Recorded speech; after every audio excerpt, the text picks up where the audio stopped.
안녕하십니까. 이것이 신앙 고백이다. 시리즈 7권 중 첫 번째 책.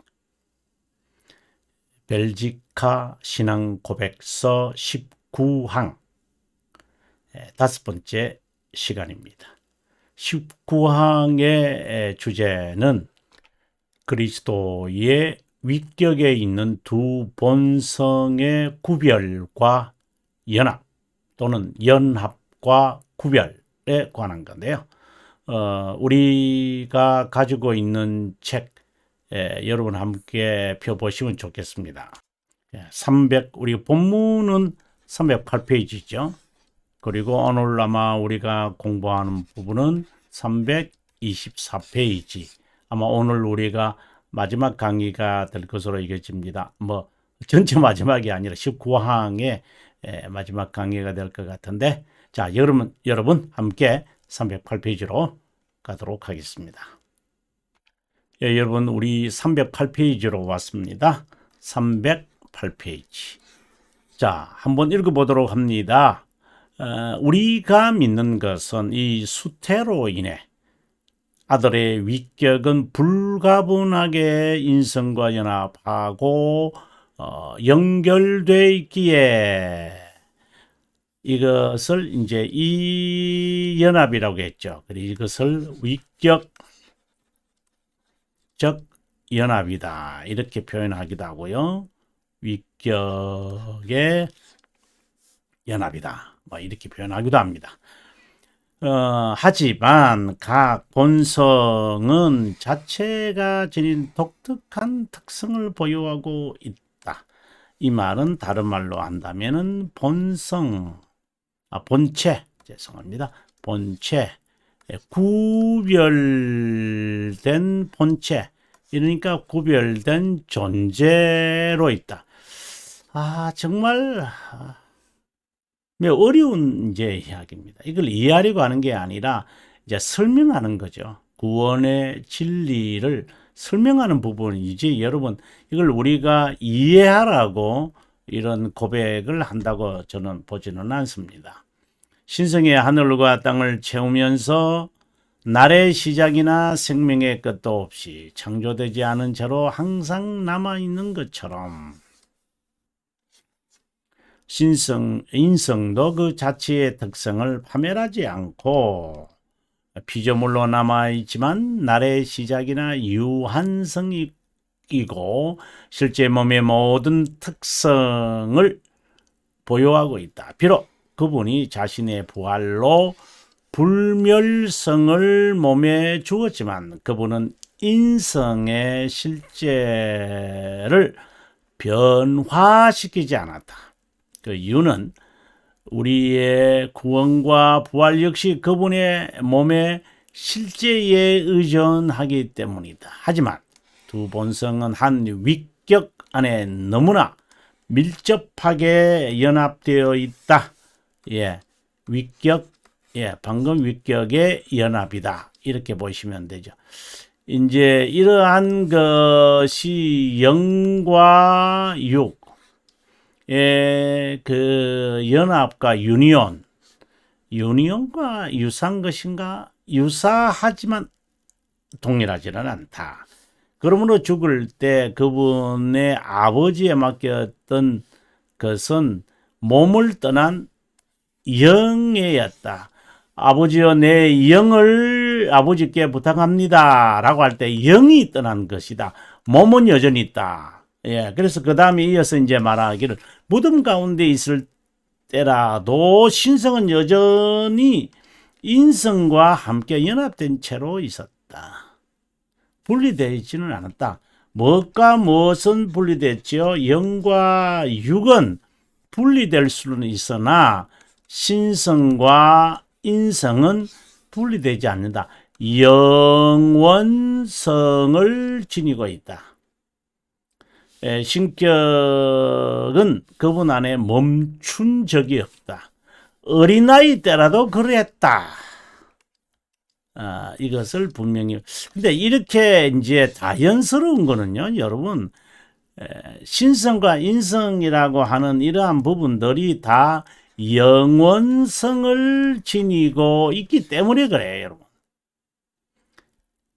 옛날 옛적 앞으로 후 뭐 이런 개념이 아니었죠. 제가 아주 강조 많이 하는데 그분은 참 하나님이시고 참 인간이라는 것이다. 다시 말해서 죽음을 정복하는 면에서 참 하나님, 육체의 허약함에 따라 우리를 위하여 죽으신 여러분, 이거는 우리의 고백이거든요.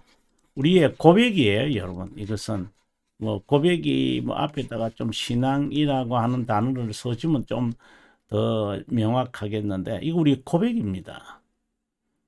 우리가 그분의 그 인간됨을 사랑하고 있는 것은 우리를 위해 죽으시면 우리가 견인하면서 우리가 죄인들 가운데서 그리고 유기된 자처럼 자연인으로 살아가는데 이것에서 구원받아 이제 하나님의 그 기업을 받을 자로 우리가 부르심을 받아서 하나님의 자녀로 거룩한 삶을 살아가는 이것 정말 여러분 힘듭니다. 그런 면에서 참 하나님이시다 이렇게 말할 수는 있죠. 자, 우리가 자세한 것을 알기 위해서 우리가 824페이지로 324페이지로 우리 가도록 하겠습니다. 324페이지 괄호 5에 관한 이야기. 우리가 괄호 8까지 있는데요. 그리스도의 육적 죽음에 관한 고백이다. 여기에 지금 324페이지라고 되어 있습니다. 자, 그럼 봅니다. 한 위격의 두 본성을 지닌 중보자가 십자가상에서 죽었을 때 그 본성이 떠난 게 아니라 영이 몸에서 떠난 것이다. 육적 죽음을 의미한다. 그러면 영적 죽음은 뭐지요? 이것이 육적 죽음이라면 영적 죽음은 하나님과 인간의 분리죠. 교제의 단절이다. 그래서 교제 단절이 바로 영적 죽음을 말한다. 그럼 육적 죽음은 이 영과 몸의 분리죠. 위격적 연함은 두 본성이 영원한 것인데 불멸의 영이 여러분 불멸의 영입니다. 그 아우구스티누스가 쓴 영의 불멸성, 칼빈 선생도 영의 불멸성을 말하고 있잖아요. 제 세례파들은 죽으면 그냥 영은 사라지고 새로운 영이 이제 되어진다. 뭐 이런 식의 주장은 조심해야 됩니다. 육을 떠나도 육적 죽음이 일어났고 그 영의 부활로 육체와 재연합함으로 육체도 분멸하게 되었다. 그리스도의 죽으심은 실제 이기에 실제 인간의 영과 육의 분리가 있은 것이다. 여기 영이 육을 떠날 때 고통을 겪는다.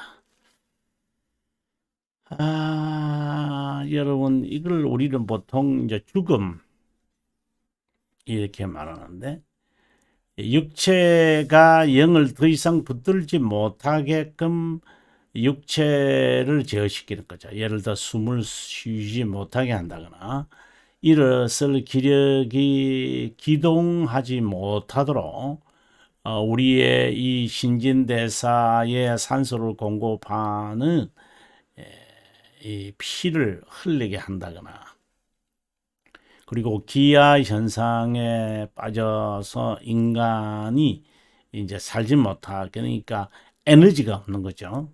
그렇게 한다거나 그리고 아주 그 극도의 공포를 느끼게 한다거나 그래서 뭐 낭떠러지에 떨어진다거나 뭐 끔찍한 사건입니다만은 그 불에 타서 이런 사형의 극형을 당해야 일반적으로 죽음을 맞이한다. 제가 이 말을 하고 싶은 겁니다. 왜? 육이 영을 끝까지 붙들고 있기 때문입니다. 우리가 다른 말로 한다면 살려는 의지가 이제 영이, 그 의지라는 것은 영의 기능이니까 그것이 있는 거예요. 그래서 육체가 그것을 뒷받침하고 있죠. 일반적으로 나무의 무게가 135kg나 된다. 십자가 나무 135kg. 밤새 채찍 고통을 당하실 중보자는 그 무거운 것을 지고 가다가 지치고 힘들어 하자 구레네가 대신 지었다. 골고다에서 그리스도는 십자가에 못 박혔고, 이제 이렇게 이제 하는 이유가 있죠. 그냥 빨리 십자가상에서 빨리 죽어라. 그 관용이라고 해야 되나요? 더 이상 말을 하고 싶지는 않습니다. 그리스도의 죽으심으로 하나님의 정의가 완전히 만족되고 우리를 죄와 멸망으로부터 구원하시고 속량했다. 우리를 죄와 멸망으로부터 건져내는 deliver죠. deliver 하는 하나의 대가죠. 그리고 구입했죠. purchase라고 하는데, 속량했다. 죽으심으로 속량하신 것, 우리를 위하여 구입한 것은 바로 공이다. 그분 자체가 의시잖아요. 그죠? 근데 뭐 구입을 공이라고 해야 되나? 근데 없는 의를 이제 그분이 죽으심으로 의를 구입한 거냐? 우리 표현과 고백이에요. 근데 없는 의가 아니고 그리스도 하나님 아들이신 분 자체가 의세요. righteousness예요. 이 대문자를 써서 righteousness예요. 근데 왜 이걸 구입이라고 해야 되느냐? 바로 이러한 면을 우리에게 기억시키는 부분들이죠. 그것을 우리에게 전가하시는 거죠.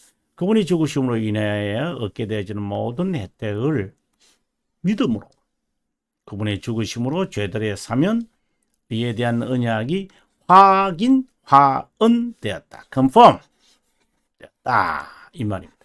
그리스도의 죽으심은 낮아지심을 의미한다. 우리는 여기서 주요한 진리를 파악하게 되는데, 그리스도의 죽으심은 순종과 관련이 있다. 다른 말로 한다면 우리의 삶과 관련이 있다. 죄들이 용서받고 의의가 증가를 받은 동시에 칭의를 얻어, 즉 증가된 의를 얻어 의인으로 여겨져 거룩함에 이르게 되는데, 이것은 순종이 우리에게 증가되었음을 말한다. 그 믿음, 칭의, 죄들의 용서, 이것이 사실입니까? 어떻게 알아요? 거룩함을 이루는 것, 순종하는 것, 경건하는 것을 볼 때에요, 알 수가 있는 거예요. 그럼 이렇게 거룩하고 순종하고 경건하면 받은 거네요? No! 이거는 아니에요. 이것은 우리의 순종이 당연히 따라와야 한다. 저는 자연스럽다 이 말을 하는데, 이 자연스럽게라는 말이 자연스럽지 않죠. 그래서 우리가 고통스러운 거예요. 순종은 그리스도의 죽으심처럼 우리가 죄에 대하여 죽는 것, 참된 회개 또는 자기 부인을 통해 이루어진다는 것을 의미한다. 그리스도의 죽으심으로 순종이 성취되고 우리에게 증가되어 가능해지려면 우리가 죽어야 한다는 것이다. 이 죽어야 한다. 순종이 되려면 나는 날마다 죽노라. 여기서 죽는이라는 이 말은 바로 육체의 소욕, 그리고 죄를 의미하는 거죠. 자, 두 본성의 영원한 위격적 연합이라고 말하는데, 중보자는 하나님의 아들로서 십자가에 못 박혔지만 성령 하나님의 권능으로 죽은 자 가운데서 부활했다. 자, 여기서도 여러분, 성령 하나님의 권능으로 부활했다. 순종이잖아요. 수동태로 쓰거든요. He raised from the dead. 이렇게 이제 수동태로 he was raised. 이렇게 되는 이유가 순종을 의미하는 거예요. 그러니까 순종, 아니, 부활하시는 게 순종, 이 무슨 뜻이냐? 죽어야 부활을 하죠. 그러니 부활은 구속사역의 완성의 의미잖아요. 완성의 시작이죠. 좀 더 엄밀하게 이제 말한다면 그 모든 것이 순종이었다. 기록된 대로 신격의 합의대로 하는 거죠. 실제로 죽었지만 권능으로 살아났다. 이것은 그분이 신성과 인성을 지닌 채로 극한 고통, 영이 육체를 떠났지만 여전히 두 본성은 연합해 있음을 알려준다. 누구의 조력으로 제가 이 말을 하고 싶어요. 그분은 자신의 권능으로 살아나서 증명했다. 그런데 우리가 왜 수동태로 말할까요? 그것은 순종이라고 하는 신격의 합의에 따른 것임을 말합니다. 말씀에 as it is written 이런 말씀을 늘 주님께서 말씀하는 거죠. 기록된 바 인자는 기록된 대로 가거니와 이런 말씀이 이제 나오는 이사야 선지자가 기록하기를 이렇게 말씀을 하는 거죠. 말고의 귀를 자르는 베드로에게 인자가 아니 복수를 한다면 야, 너 칼 하나 갖고 되냐? 천군천사 12의 영 되는 천군천사들을 내가 동원시키지 못할 것 같으냐? 그러나 말씀대로 이루어져야 하니까.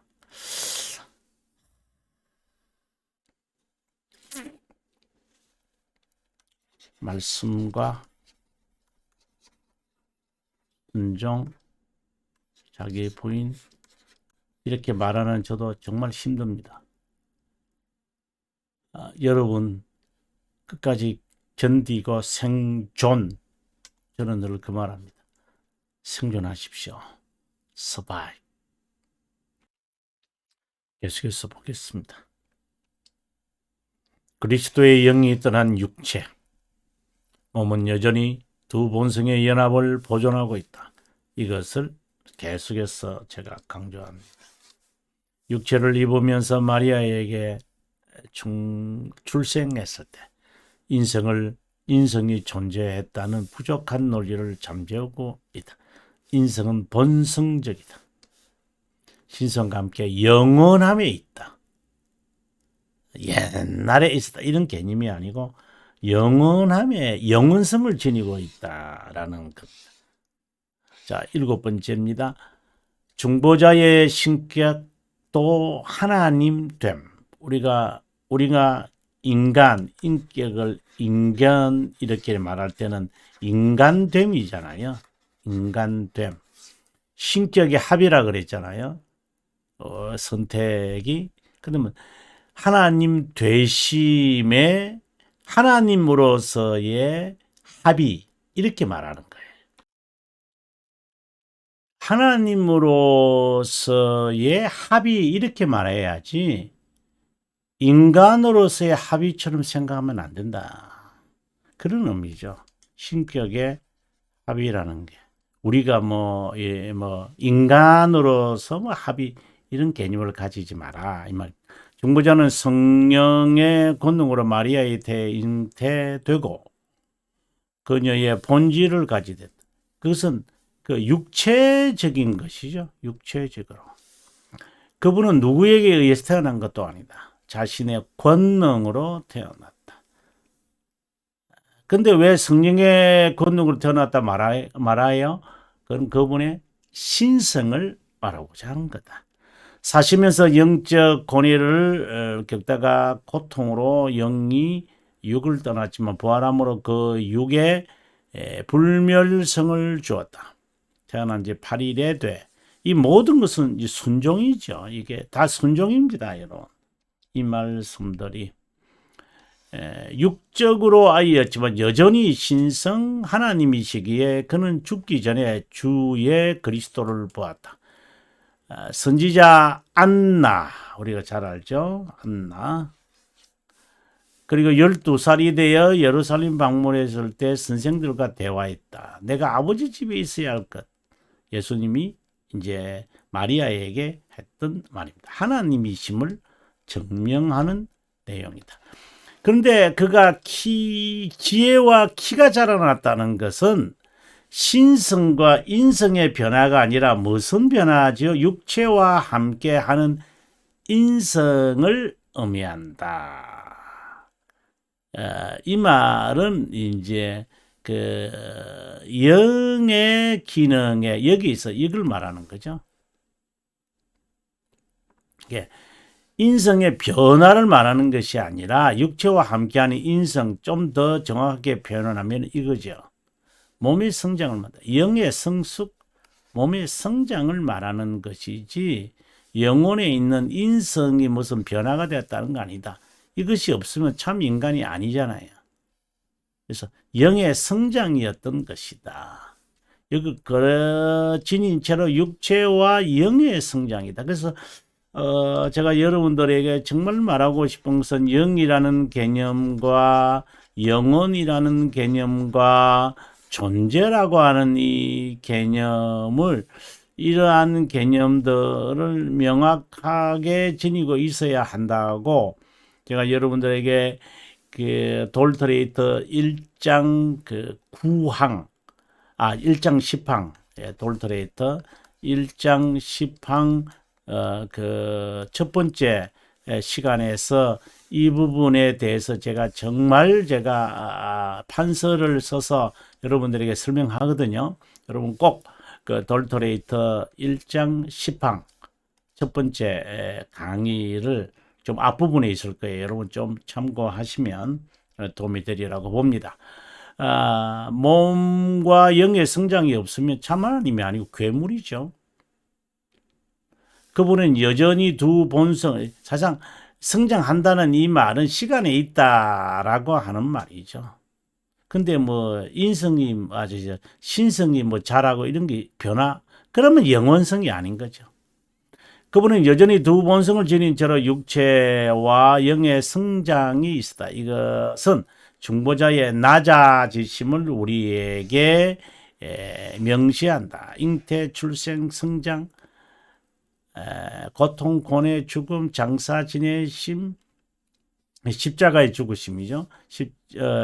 지옥에 내려가심 등은 겸손이 어떠함을 여실히 말해주고 있다. 이렇게 볼 때 한 위격의 두 본성의 영원한 연합, 위격적 연합을 다시 한번 확신하게 된다. 자, 이제 마지막 8번입니다. 두 본성이 추상적이지 않고 위격적 연합. 계속해서 뭐 1부터 시작을 해서 이걸 놓습니다. 중보자는 두 본성을 가졌다. 영원하고 위격적이다.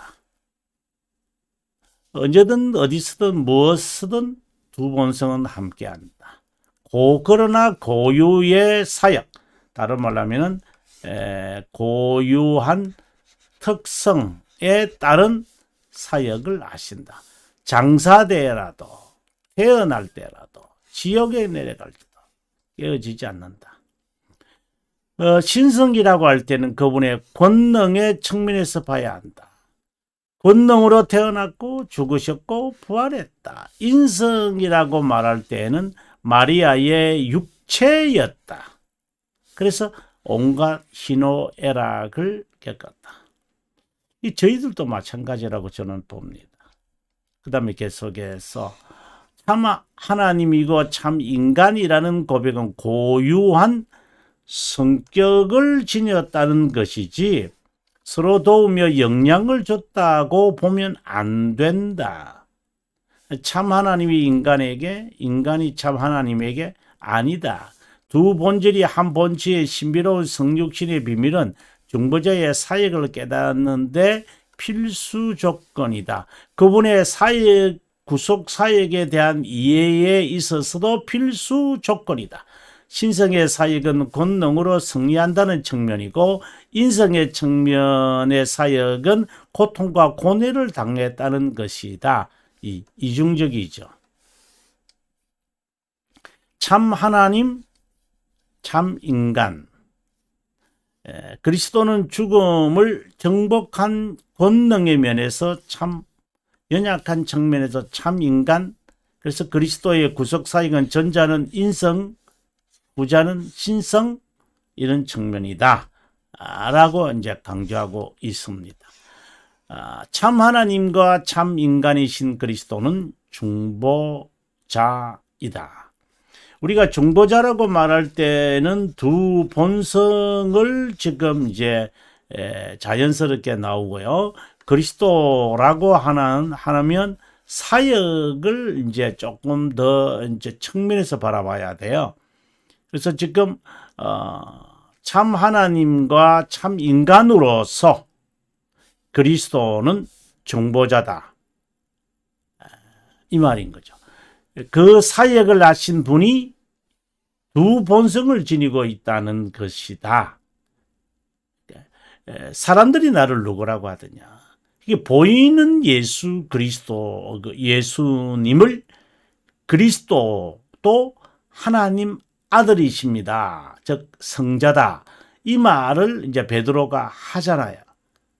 자, 그런데 여기서 우리가 이제 끝으로 제가 첨가하고 싶은 것은 이제 하나님이심을 인정해요. 고백해요. 고백했는데도 그는 예수님을 부인하잖아요. 왜요? 왜 그럴까요, 여러분? 예, 성령 충만이죠.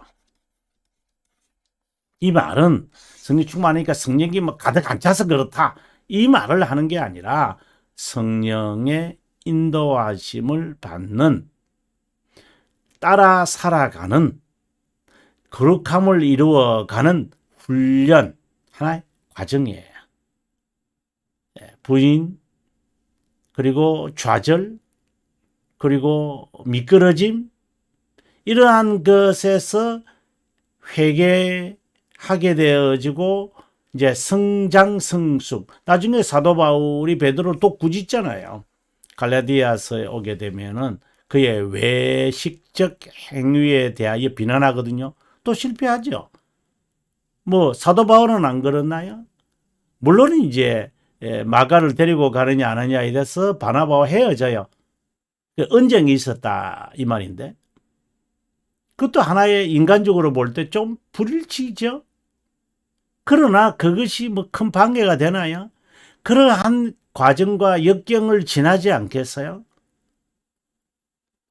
그래서 고백을 한다 하더라도 우리가 이것을 지속하고 넘어지더라도 재빨리 일어나고 시험에 빠져서 죄를 범하더라도 속히 돌이키고 이러한 훈련들을 우리가 해가는 이 견인의 과정이겠죠. 자, 아무튼 여러분 시청해 주셔서 고맙고요. 다음 시간에 우리가 공부하게 될 한번 내용을 한번 잠깐 볼까요? 20항인데요. 20항 그리스도 예수님 안에 명시된 하나님의 정의와 자비함. 이것은 우리가 16항의 내용에서 이렇게 나오는 거거든요. 그래서 16항에 대한 전제가 있어야 20항에 나와요. 자, 그것은 우리가 다음 시간에 보기로 하고요. 시청해 주셔서 감사합니다. 복습 특별히 16항 여러분 잊지 않았으면 좋겠습니다. 평안한 시간 보내시고요. 다음 시간에 뵙겠습니다.